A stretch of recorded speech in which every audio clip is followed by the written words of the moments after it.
हमें guest posting करनी चाहिए या पीआर करनी चाहिए? ये सवाल आपके मन में कभी ना कभी ज़रूर आया होगा। तो आज मैं आपको बताने वाला हूँ कि हमें कौन सी चीज़ पर ज़्यादा फोकस करना चाहिए और कब करना चाहिए।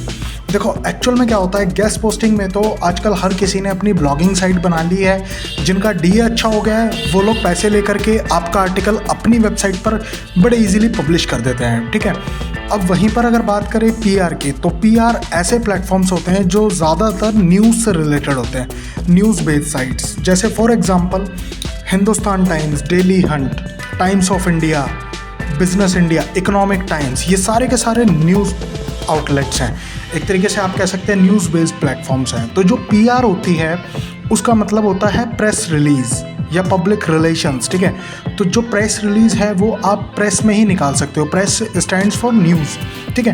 तो अब चीज़ ये आती है, अगर आप देख रहे हो अपनी वेबसाइट का सिर्फ आपको डीए बढ़ाना है या फिर आपको सिर्फ रेफरिंग डोमेन्स चाहिए और कोई मतलब नहीं है किसी भी चीज़ से, तो आपको वहाँ पर उस सिनेरियो में जाना चाहिए गेस्ट पोस्टिंग पर, ठीक है। लेकिन वहीं पर अगर आपको लगता है कि आपका बजट थोड़ा सा बड़ा है और आप चाहते हो अपनी थोड़ी सी एक मार्केट में ऑथेंटिसिटी लाना, ठीक है, एक क्रेडिबिलिटी बनाना, ठीक है, एक पॉजिटिव इमेज अपने यूज़र्स के आगे लाना, ठीक है, जिससे कि आपके यूज़र्स का आपके लिए, आपके प्रोडक्ट्स, बिजनेस या आपके सर्विसेज के लिए ट्रस्ट बिल्ड हो, तो उसके लिए डेफिनेटली आपको जाना चाहिए पीआर के लिए। अब देखो, होता क्या है, जो बेनिफिट्स आपको गेस्ट पोस्टिंग के थ्रू मिलेंगे उससे एक बेनिफिट एक्स्ट्रा, बस आपकी क्रेडिबिलिटी थोड़ी सी स्ट्रांग हो जाती है, ठीक है, ट्रस्ट फैक्टर आता है।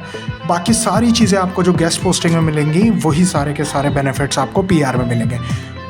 मैं हमेशा अपने ही सभी क्लाइंट्स को ये सजेस्ट करता हूँ कि आप गेस्ट पोस्टिंग ना करके पीआर पर जाओ। उससे क्या, आपकी हर महीने कुछ ना कुछ पब्लिकेशंस न्यूज़ में जाती रहेगी, तो आपकी ब्रांड की एक पॉजिटिव इमेज बनी रहेगी और आप उसे अपने मार्केटिंग कैंपेन में भी यूज़ कर सकते हो।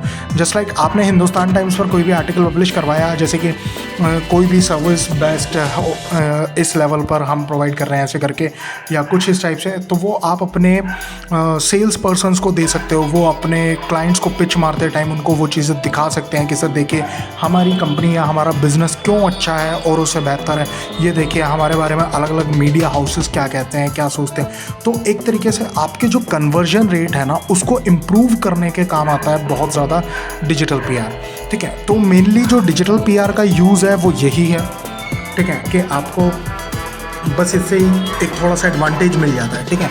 तो अब आप खुद सोच सकते हैं कि आपको एक्चुअल में आपके बिज़नेस को किन चीज़ों की ज़रूरत है, क्या है, ठीक है। और ऐसा नहीं है कि डिजिटल पीआर के लिए आपको बहुत ज़्यादा बड़े बजट्स की ज़रूरत पड़ती है, लो बजट्स में भी हो जाता है अगर आप राइट एक एजेंसी से जुड़ रहे हैं तो। इन केस अगर आपको रिक्वायरमेंट है एक अच्छे अमाउंट पर, ठीक है, पॉकेट फ्रेंडली प्राइसेस पर आपको डिजिटल पीआर करवानी है, तो आप मेरे से भी कांटेक्ट कर सकते हो। मैं अपनी वेबसाइट का लिंक डिस्क्रिप्शन में डाल दूंगा और साथ में आप मेरे को कमेंट करके भी कमेंट कर सकते हो, तो मैं आपको उसका भी रिस्पॉन्ड कर दूंगा, ठीक है। तो बाय बाय, गुड लक।